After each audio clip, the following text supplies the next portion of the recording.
Hey everyone, it's Mare from Mare Creations, and today we're going to learn how to properly bind our project. So here are some quick instructions, but I'm going to actually tell you all about them with video and pictures throughout this short video. First, you're going to cut your binding. You can cut it any width you want. I like to cut mine at 2.5 inches wide. And then we're going to join them together at a 45-degree angle. You can draw the line if you want, or you can just sew from corner to corner. Be sure to trim off the extra, and when you open it, it will be perfect. Then we're going to head to the ironing board, and you're going to iron the entire length in half. Now we're going to leave a tail and attach it to our quilt. We're going to do this fun thing in the corner, so leave a 1/4 of an inch and you fold it this way so that you can miter your corner. After that step, you're going to rotate it and continue to sew.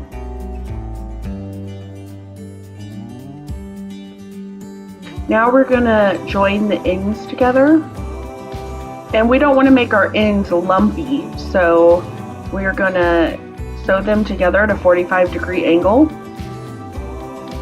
First, you're going to just get a little scrap piece of your binding that we will use to measure the width. So just cut off a little extra piece and hold on to that for a minute. We also need to find the middle of the gap. So I am just going to meet these together and then put a pin in it.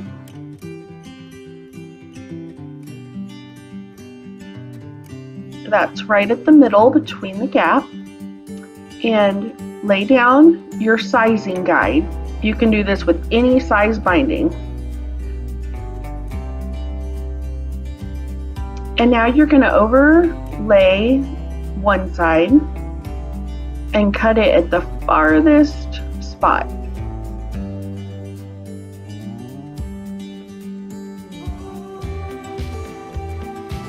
We're going to actually do the same thing with the other side of the binding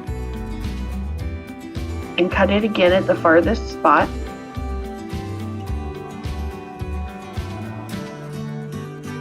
At this point, you can disregard the little scrap that we used in the middle, because that was just our sizing guide. You want to make sure that your two ends overlap by the same amount that your binding is wide. So if I were to measure it, it would be overlapping by 2.5 inches. The one on the right is going to open up facing away from you, and the one on the left will automatically open up facing you. And you just put them together. Go ahead and give them a little hug. And you line them up, and I go ahead and use some pins just to make sure it's secure. I don't like dropping it and having to line it up again when I get to the sewing machine. I usually use about 3 pins.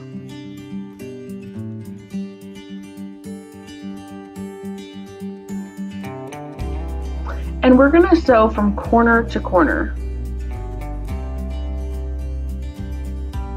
Here I'm going to show you where not to sew. We are not going to sew perpendicular. We will sew parallel to the fabric. And that's the natural way that it wants to go under the sewing machine.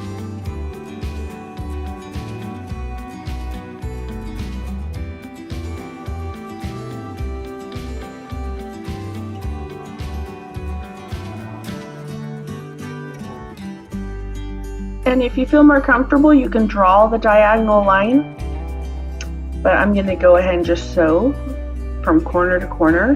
And remember, you're sewing parallel to your fabric.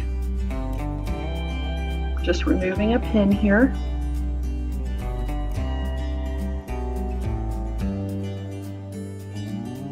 I believe this is the most important step in binding so that you don't get a lump where you fold your fabric over.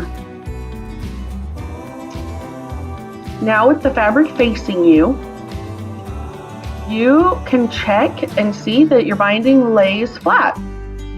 And after you check it, then go ahead and trim it off with a 1/4 inch seam allowance.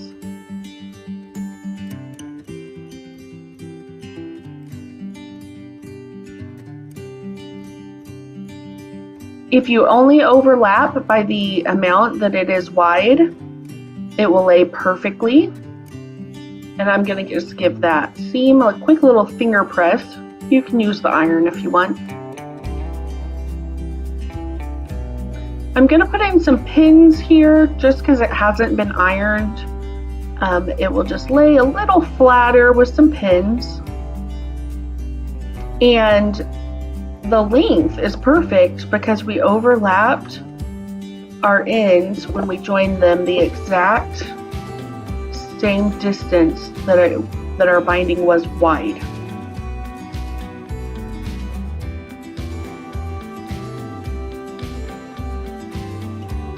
Now that you have the perfect join, no one will ever be able to tell where your binding came together. And go ahead and fold it down and sew it.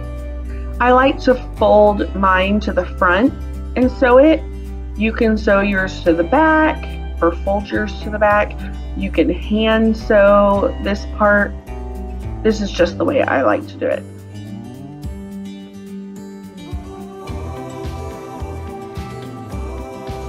I'm going to pull it off the machine and give you a quick look, and you're all done. Alright guys, thanks so much. Remember to subscribe and share this video if you loved it. Give me a thumbs up. Thanks for watching.